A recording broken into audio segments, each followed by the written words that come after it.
প্রিয় লেয়ার মুরগির খামারি ভাইরা, আসসালামু আলাইকুম।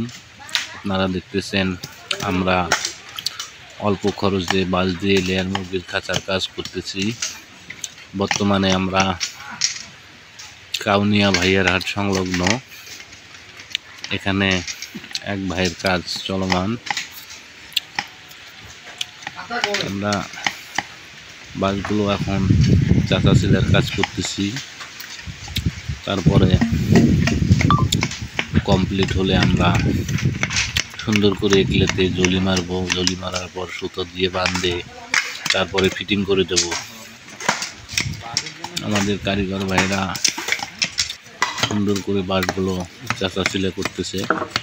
তো আপনারা যারা অল্প খরচে বাঁশ দিয়ে লেয়ার মুরগির খাঁচা তৈরি করবেন, তারা আমাদের কন্ট্রাক্টর আসাদুজ্জামান ভাইয়ের সাথে যোগাযোগ করলে দক্ষ কারিগর দ্বারা বাঁশের খাঁচা করে নিতে পারবেন।